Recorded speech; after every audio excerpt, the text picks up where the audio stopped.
ಹೊತ್ತುಕೊಂಡು ಹೋಗುವ ಹೊತ್ತಿನಲ್ಲಿ ಜಟಾಯು ಬಂದು ವಿರೋಧಿಸಿದ. ರಾವಣ ಕೃತ್ರಿಮವನ್ನ ಮಾಡಿ ಜಟಾಯುವಿನ ರೆಕ್ಕೆಯನ್ನು ಕತ್ತರಿಸಿದ. ಒದ್ದಾಡುತ್ತಾ ಬಿದ್ದಂತ ಜಟಾಯುವಿಗೆ ವರವ ಕೊಟ್ಟಳು ಸೀತೆ.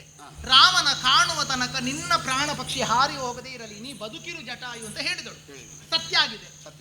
ಇಲ್ಲಿ ಜಟಾಯುವಿಗೆ ವರ ಕೊಡುವ ಸೀತೆಗೆ ರಾವಣ ಸತ್ತು ಹೋಗ್ಲಿ ಅಂತ ಶಾಪ ಕೊಡ್ಲಿಕ್ಕೆ ಆಗುದಿಲ್ಲ. ಅಲ್ಲ ಅಲ್ಲ ಆಗುದಿಲ್ಲ. ಯಾಕೆ ವರ ಕೊಡ್ಲಿಕ್ಕೆ ಹೇಗಾಯ್ತಾಗದ್ರೆ? ವರ ಕೊಡ್ಲಿಕ್ಕೆ ಆಗ್ತದೆ, ಕೊಡ್ಲಿಕ್ಕೆ ಯಾಕೆ ಆಗುದಿಲ್ಲ? ನನ್ನ ವಂಶದಲ್ಲಿ ಹುಟ್ಟುವ ದಶರಥನ ಮಗ ರಾಮನೆನ್ನುವವನಿಂದ ನಿನಗೆ ಮರಣ ಎನ್ನುವುದಾಗಿ ಅನರಣ್ಯ 21 ತಲೆಮಾರುಗಳ ಹಿಂದೆ ಹೇಳಿ ಆಗಿದೆ. ಮತ್ತೆ ಸೀತೆಯಲ್ಲಿಂದ ಕೊಲ್ಲೋದು? ಸುಮ್ಮನಿರಿ. ಅದು ರಾಮ ಹೇಳಿರುವಂತದ್ದು. ಅಷ್ಟು ಹೇಳಿದ ರಾಮನೇ ನೀ ಬದುಕುತ್ತೀಯ ಅಂತ ಕೇಳಿದ್ದಾನೆ ರಾವಣನ. ಅದು ಅವನ ಅಗುದಾರ್ಯ. ಸೀತೆಗೆ ಕೊಲ್ಲಿಕ್ಕೆ ಆಗುದಿಲ್ಲ. ಹಾಗಾದ್ರೆ ಕೇವಲ ಅನರಣ್ಯನ ಶಾಪದಿಂದ ರಾವಣ ಸತ್ತದ್ದಲ್ಲ. ಅದು ಒಂದಲ್ಲ. ಸೀತೆಗೆ ಅಷ್ಟು ಯೋಗ್ಯತೆ ಇರ್ಲಿಲ್ವಾ ಕೇಳಿದ್ದು? ಒಬ್ಬನಿಗೆ ವರ ಕೊಡುವಂತ ಒಬ್ಬನಿಗೆ ವರ ಕೊಡುವಂತ ವ್ಯಕ್ತಿಗೆ ಶಾಪ ಕೊಡ್ಲಿಕ್ಕೆ ಆಗುದಿಲ್ವಾ? ಈಗ ಕಣ್ಣು ಶಾಪ ಕೊಡ್ಲಿಕ್ಕೆ ಆಗ್ತದೆ. ನಿನ್ನ ಸೊಂಟ ಮುರಿಲಿ ಅಂತ ಹೇಳ್ಬೋದಿತ್ತು, ನಿನ್ನ ಕಣ್ಣು ಬಿದ್ದು ಹೋಗ್ಲಿ ಅಂತ ಹೇಳ್ಬೋದಿತ್ತು. ರಾವಣ ಸಾಯ್ಲಿ ಅಂತ ಹೇಳಲಿಕ್ಕೆ ಆಗುದಿಲ್ಲ. ಅಲ್ಲ, ಅಷ್ಟು ಮಾಡಿದ್ರೆ ಸಾಕಾಗುದಿತ್ತು. ಕಣ್ಣು ಕೈಕಾಲು ಬಿದ್ದು ಹೋಗ್ಲಿ ಅಂತ ಹೇಳಿದ್ರು ಅವನಿಗೆ ಸಾಕಾಗುದಿತ್ತು. ಆದ್ರಿಂದ ಅಲ್ಲ ನಾನು ಇನ್ನೂ ಅಷ್ಟೇ ಅಲ್ಲ, ಇನ್ನೂ ಒಂದುಂಟು ಕಾರಣ.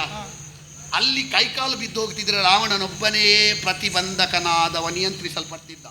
ರಾವಣನೊಬ್ಬನೇ ಸಾಯ್ಬೇಕಾದಲ್ಲ, ಇಂದ್ರಜಿತ್ತು ಸಾಯ್ಬೇಕಿತ್ತು, ಲಂಕೆಯ ಇಡೀ ಸೇನೆ ಸಾಯ್ಬೇಕಿತ್ತು. ಅದಕ್ಕೆ ಸೀತೆ ಅಲ್ಲಿ ಏನು ಮಾತಾಡದೆ ಕುಳಿತು